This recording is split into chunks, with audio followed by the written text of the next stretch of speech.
Dust hung in the dead ship like it had forgotten how to fall. Daniel Reyes moved his light across a wall of broken pipes and torn metal, and the beam cut through the floating grit slow and thick. There was no sound out here except his own breathing inside his helmet. The wreck had been dead for a long time. Whatever had killed, it had done the job fast, and then the cold had done the rest. Daniel was a salvage engineer. That was the polite word for it. The other species in the galaxy used uglier words. They called humans scrap rats, junk crawlers, grave pickers. Humans took the jobs no one else would touch, drifting into the ruins of old wars to pull out anything worth selling. It was dangerous, low work, and it paid just enough to keep a small ship flying. Daniel had done it for 11 years. He knew the smell of cold metal even through a sealed helmet. He knew the way a dead ship groaned when you moved the wrong beam. This one had been a dragon warship. He knew that the moment he first saw the hull from outside. Dragon ships had a shape no one else copied, long and curved like a spine, with plating that shifted color when your lights passed over it. Dragons were the oldest thing flying in this part of the galaxy. They were huge, they lived for thousands of years, and they were feared by every species that shared the stars with them. Most salvagers turned around when they saw a dragon wreck. Touching dragon property was a good way to get killed, and everyone knew it.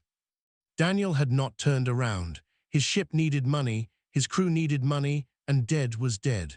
A wreck this old, drifting in a debris field from a battle that everyone had forgotten, was not likely to bring dragons down on him. That was what he told himself, at least, as he pushed deeper into the ruined ship. His crew hated it. There were only 4 of them, and their voices crackled in his ear from back on their own vessel. "You find anything worth this, Daniel? Because I'd like to leave before we all end up part of the debris." "Not yet," Daniel said. "Give me the lower deck, then we go." He pulled himself down through a broken hatch. Everything here was picked clean. Whoever came before him, if anyone had taken the easy things: empty racks, snapped cables, crates cracked open and sucked dry. Daniel had almost decided the crew was right and it was time to go when his light caught something at the far end of the room that did not fit. A vault sealed hole. Every other crate in the ship had been broken or emptied, but this one door was shut tight, and its surface had the same shifting color as the hull. Daniel floated toward it slowly. His heart was doing something quick and stupid in his chest. A sealed dragon vault, untouched, in a wreck this old, meant one of 2 things. It was either empty and locked by chance, or it held something the crew that died here had cared about enough to protect until the very end. He worked the seal for almost an hour. His hands ached inside his gloves. The lock was old and stubborn, built by minds far more advanced than any human factory. But rust and time were the great equalizers of the galaxy, and eventually the seal gave with a slow, tired hiss that he felt more than heard. The vault opened. Inside, held in a cradle of soft, faded material, was an egg. It was large, bigger than his chest, its shell a deep gray that turned to gold and green where his light touched it. Daniel stared at it for a long moment without moving. He had seen pictures of dragon eggs. Everyone had. They were sacred to the dragon clans, guarded and treasured beyond anything else they owned. Finding one here, alone, forgotten in a dead ship, felt wrong in a way he could not put into words. Then he noticed the thing that made the back of his neck go cold. The egg was warm. He could see it on his gloves' small display. In a ship that had been dead and frozen for who knew how long, in a room colder than deep space, this one thing held heat. Something inside it was still alive. "Daniel," his crew again, "talk to me. Your heart rate just went up." "There's an egg," he said quietly, "a dragon egg, and it's warm." The channel went silent, then everyone started talking at once. Leave it right there and come back." "Are you insane? That's dragon young. You take that, and every clan in the galaxy will hunt us to the edge of the map. And if we return it, they'll say we stole it and hunt us anyway," said another voice. "There's no clean way to touch that thing. Walk away, Daniel." They were right. Daniel knew they were right. To keep the egg was theft in dragon eyes. To bring it back was to admit he had it. Either road led to the same cliff. The smart thing, the only thing, was to close the vault, leave the egg to the cold, and fly away and forget he ever saw it. He put his hand on the vault door to close it. And through the shell, faint but real, he felt something move, a small shift, a push against the inside of the egg, like something in there had felt him near and reached toward it. Daniel Reyes had pulled a lot of things out of a lot of dead ships. He had never once left something alive behind. He took a slow breath, made a choice he could not take back, and lifted the warm egg gently into his arms. "I'm bringing it in," he said. "Get the warm room ready." The warmest room on the ship was a small storage bay near the engine, where the heat from the drive bled through the wall and kept everything a few degrees above the rest of the vessel. Daniel had cleared it out, laid down blankets, and set the egg in the middle like it was the most important thing he had ever carried. It was. He sat on the floor beside it with his back against the wall and did not move for a long time. His crew took turns standing in the doorway, arms crossed, faces tight. None of them would come all the way in. It was as if the egg gave off something they could feel and did not like, a weight in the air that pressed on their nerves. "You should be sleeping," one of them said. Her name was Kara, and she ran the ship's systems. She had been with Daniel the longest and worried about him the most. "It's just going to sit there. Eggs don't hatch on a schedule." "This one's warm," Daniel said. "That means it's close to something. I want to be here when it happens." "And then what? You raise a dragon in a cargo hold. Daniel, do you hear yourself?" He did hear himself. He had no answer for her. He only knew he could not leave the thing alone. So he stayed, and the hours passed, and the low hum of the engine filled the little room like a heartbeat. It was deep in the ship's night when the shell moved for real. Daniel felt it before he saw it, a soft knock from the inside, then another. He sat up fast. A thin crack ran across the grey and gold surface, and then another crossed it. He did not call the crew. He did not think to. He got down close, and without knowing why, he put his hand flat against the shell so the little thing inside would feel that it was not alone.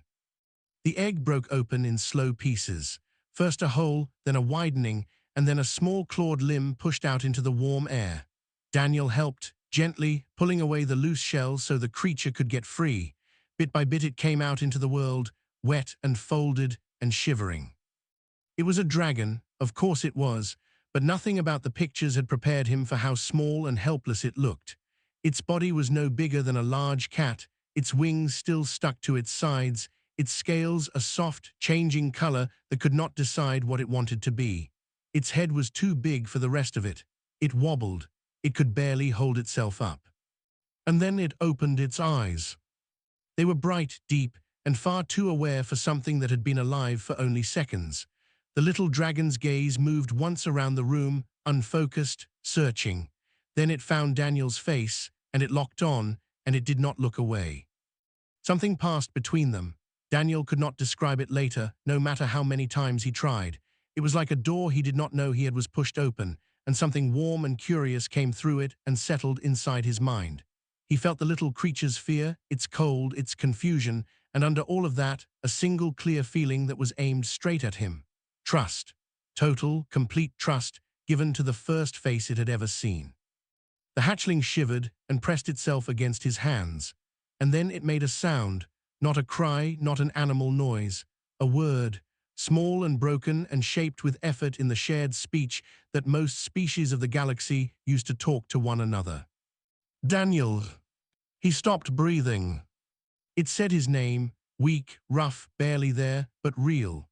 It had heard him somehow in the last hours inside the shell, and the first thing it did with its first breath was speak the name of the person who had stayed. "Daniel."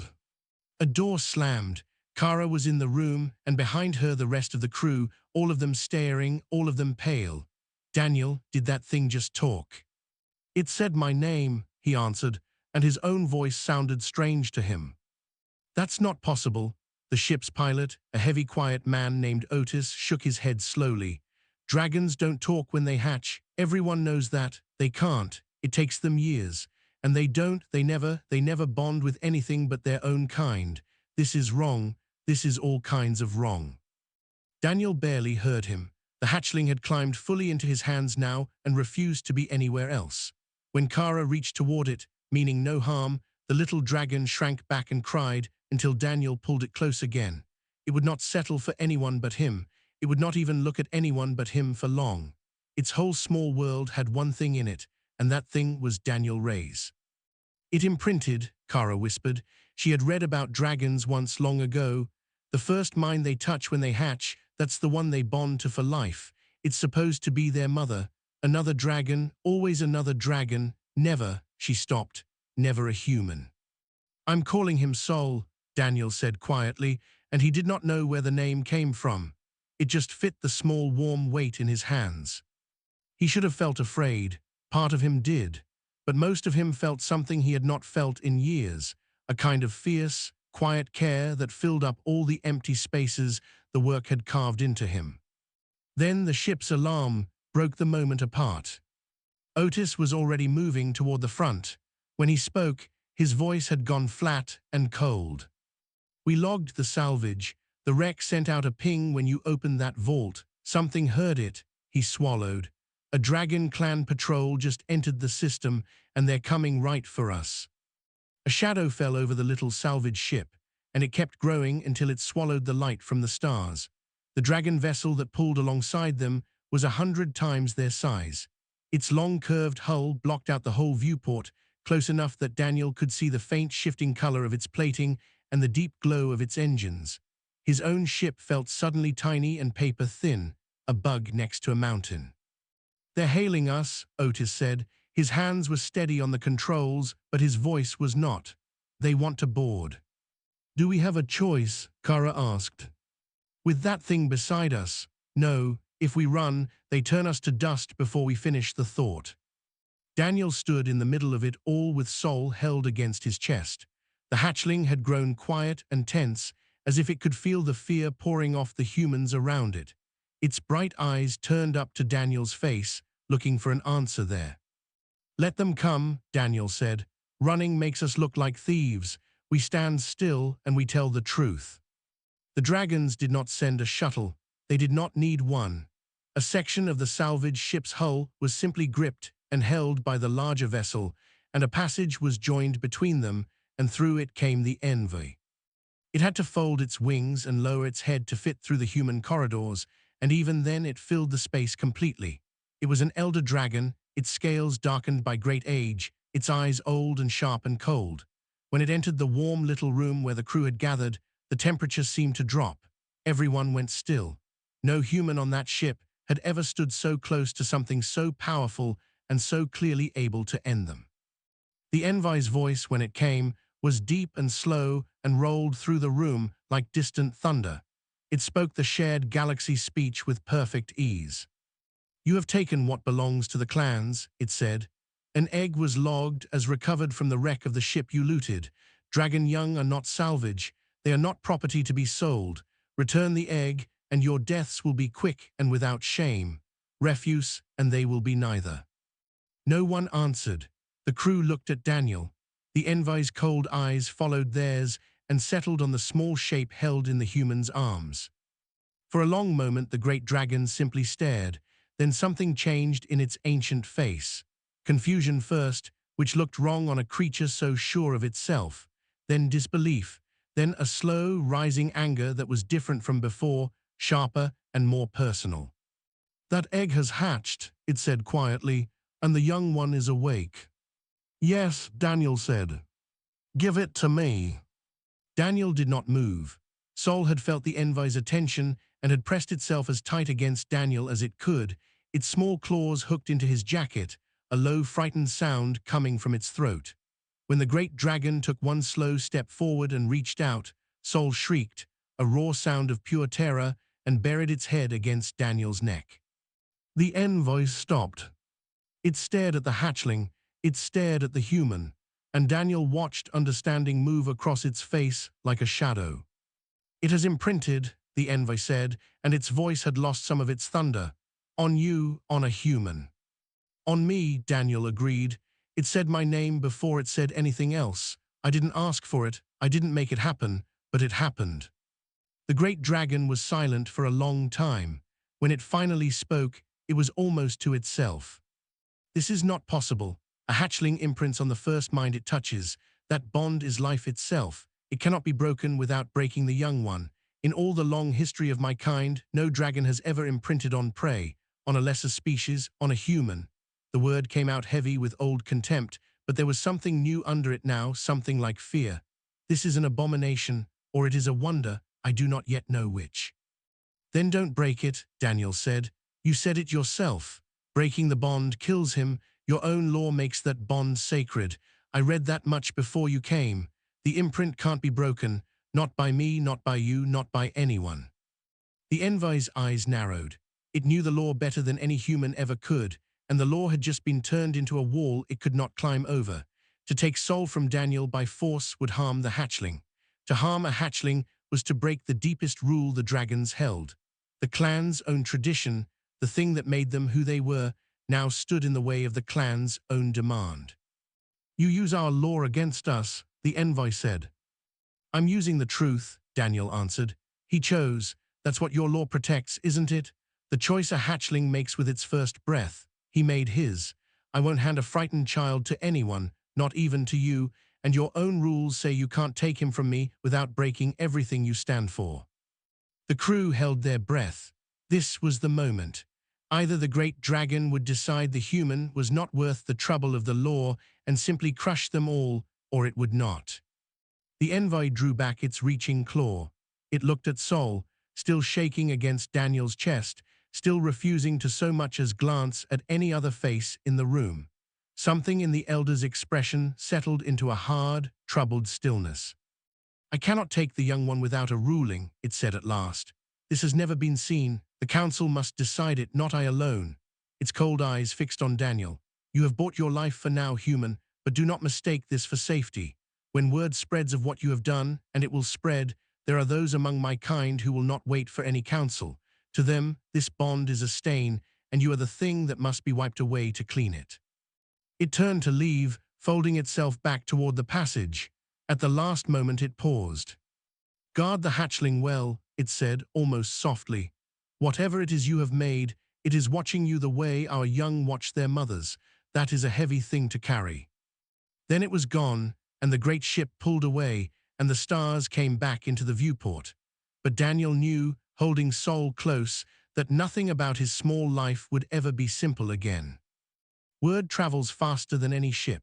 By the time the salvage vessel reached the edge of human space, the story was already ahead of them, jumping from station to station, from mouth to mouth, growing stranger with each telling. A human had hatched a dragon had spoken a human's name. Some told it like a miracle, some told it like a crime. Either way, everyone who heard it wanted to see the human and the young dragon for themselves, and not all of them came in peace. The first trouble was small. A docking station refused them entry, its manager too afraid of drawing dragon eyes to let them near. The second was worse. A ship followed them out of a fuel stop and did not answer any hail, only sat on their tail until Otis threw the ship into a hard turn and lost it in a cloud of asteroids. The third made the danger clear beyond any doubt. It was a message broadcast wide across the trade lanes for anyone to hear. It came from a dragon voice, but not the envoy's. This one was younger, harder, full of fury. It named the bond between human and hatchling an insult to all dragonkind. It called the imprint a sickness that had to be cut out. And it offered a reward, a large one, to anyone who brought the hatchling to be dealt with, alive or otherwise, and the human dead. That's a rival faction, Kara said grimly, reading the message a second time. Not the envoy's clan. There's more than one group of dragons out here, and this one doesn't care about waiting for any counsel. They just want Sol gone. And me with him, Daniel said. And all of us with you, Otis added, not unkindly. We're your crew, in their eyes that makes us the same as you. Daniel looked at the four faces around him, the people who had flown with him for years, who had every reason to put him and Sol out an airlock and save themselves. None of them suggested it. None of them ever would. That was a human thing, he thought. They were small and short-lived and weak next to dragons, but they did not leave their own behind. It was the one thing they were good at that the whole galaxy kept forgetting to respect. Sol had grown in the weeks since hatching, and it grew fast. It was the size of a large dog now, its wings strong enough to lift it in short hops around the ship, its color settling into a deep gold that caught the light. And it was clever, far too clever. It spoke in full sentences already, when the normal course for a hatchling was years of silence. It followed Daniel everywhere, learning his moods, learning the ship, learning the humans and their strange, soft ways. More than that, Sol could feel things the instruments could not. Twice now it had grown restless and pushed at Daniel's mind with a wordless warning minutes before a threat appeared on the scanners. It seemed to sense danger the way a nerve senses a coming storm. Daniel had learned to trust it. When Sol went tense and quiet, he moved the ship. That instinct saved their lives at the mining belt. They had gone there to hide, to lose themselves among the hundreds of small human ships that worked the rocks. It should have been safe. It was not. Sol woke Daniel in the middle of the ship's night, pressing against him, its whole body rigid with fear, one word repeating in his mind: away, away, away. Daniel did not question it. He got the crew up and moving. They were pulling clear of the belt when the trap sprang. A pair of hunter ships that had been hiding behind the rocks, waiting, opened fire. The salvage ship was not built to fight. It was built to scavenge. It could only run. The next minutes were pure noise and fear. Otis flew like a man possessed, throwing the ship between rocks that would have crushed a slower pilot. Kara worked the systems, killing power to anything that would give them away. The hunters were faster and better armed, and one shot clipped them hard enough to throw everyone off their feet. Daniel was flung against a wall. In the chaos, he lost his grip, and for one terrible second, he was falling toward a bank of exposed, sparking machinery that would have killed him. He never reached it. Sol was there first. The young dragon threw its own body between Daniel and the danger, wings spread, taking the impact and the sparks against its own scales, shielding the human with everything it had. Daniel caught himself safe and stared at the hatchling that had just put itself in harm's way to protect him. Sol was hurt, a scorch mark across one wing, but it did not cry, did not pull back. It simply pressed close to make sure Daniel was whole, its bright eyes searching his face, its fear all for him and none for itself. In that moment, Daniel understood something that shook him more than the attack. The bond was not one way. Sol did not simply love him the way a child loves the one who feeds it. Sol would die for him. Without thought, without hesitation, the young dragon had chosen his life over its own. Otis broke them free of the belt at last, the hunters lost behind them, the ship battered but alive. In the shaking quiet that followed, Daniel sat on the floor with Sol's head resting against him and thought about what came next. They could not run forever. Every stop was a risk, every lane a trap waiting to be sprung. The rival faction would never stop. The bounty would only pull more hunters. Hiding among humans only put more humans in danger. There was no corner of the galaxy small enough to disappear into, not with a golden dragon that grew larger every week and a story that everyone had already heard. There was only one place left where the matter could actually end. One place where a decision could be made that even the rival faction would be forced to honor. The envoy had said it himself. The council must decide it. Daniel looked at his crew, at the fear and the loyalty mixed together on their tired faces, and he made the hardest choice of his life. "We are going to the dragon homeworld," he said.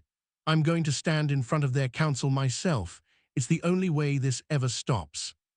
No one told him he was mad, though they all thought it. Kara only nodded slowly, and Otis turned the ship toward the heart of dragon space, toward the one door no human had ever willingly walked through. The dragon homeworld had no lights strung up to welcome ships and no towers of glass to make it look grand. It did not need to try. It was a vast world of stone and deep red sky, its cities carved into mountains that were older than most stars humans had names for. As the small salvage ship came down through the clouds, huge shapes moved in the air around it, dragons in flight, wings wide, watching the human vessel with cold and curious eyes.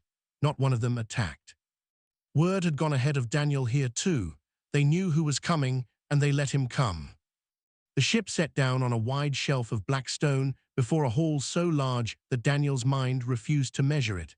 It had been cut straight into the side of a mountain, its opening tall enough for the greatest of dragons to enter with wings spread. This was the council seat. This was where the oldest of dragonkind gathered to decide the things that mattered. No human had ever stood there. Daniel was about to be the first. He told his crew to stay with the ship. They argued. He did not let them win. If this went badly, there was no reason for all of them to die, and someone had to be able to fly away and carry the truth home. So Daniel walked into the great hall alone, except for Sol. The young dragon walked at his side, and it was not so small anymore. It came up past his waist now, its golden scales bright against the dark stone. It kept close to him, not from fear this time, but from choice, matching his slow steps into the hall of giants. They were all there, the council of elders, ancient dragons whose scales had gone dark and deep with age, arranged around the vast chamber like living mountains. Their eyes turned as one to the small human who dared to enter. The weight of all that attention was almost enough to stop Daniel's heart. He kept walking. He did not know how, but he kept walking until he stood in the center of the hall with Sol beside him and every old and terrible eye fixed upon them. The envoy was there, the one who had boarded his ship. It gave him the smallest nod, whether of respect or only recognition Daniel could not tell. And the rival faction was there too. Daniel knew them the moment they spoke, because their voices carried the same fury as the message that had put a price on his life.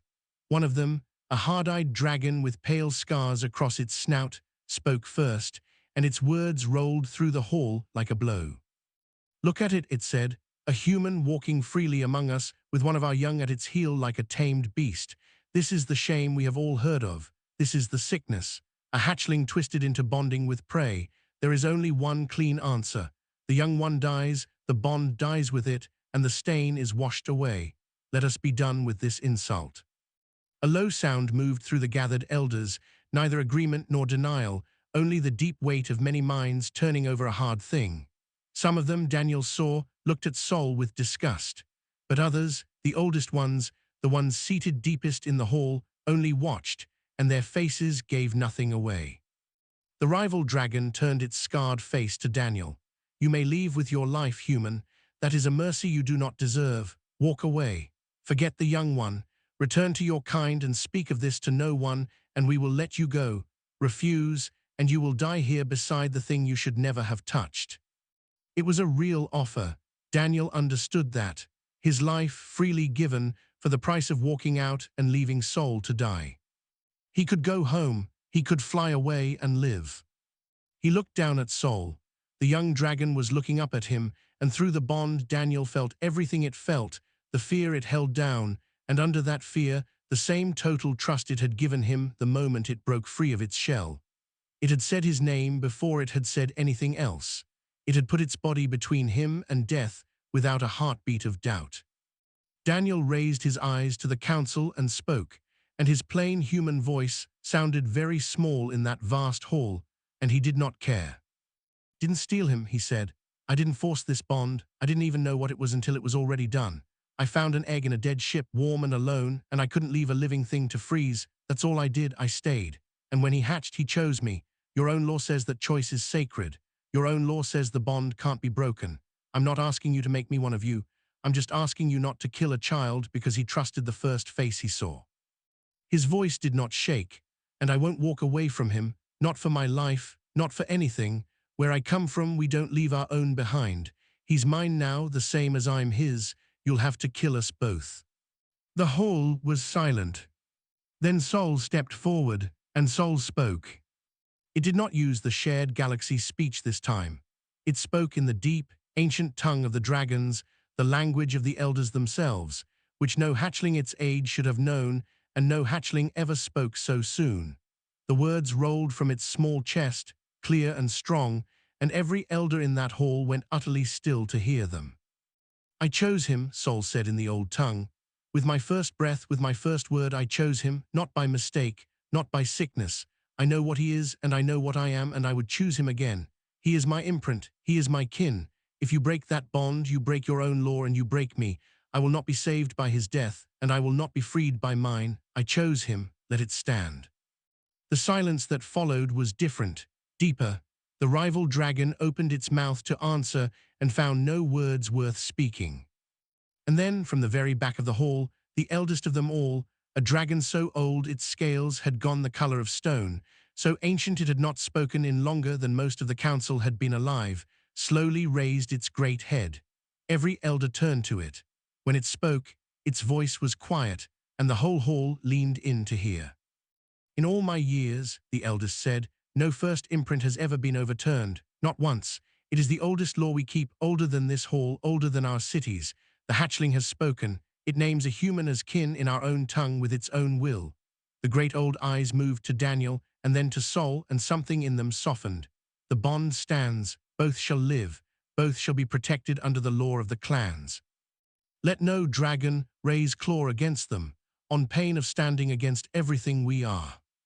The rival factions seethed, but the word of the eldest was the word of the council, and the council's word was law. It was done. Some things once said out loud in the right place cannot be unsaid. The ruling of the Dragon Council was one of them. It spread across the galaxy the way the first story had, faster than any ship, but this time it carried a different weight.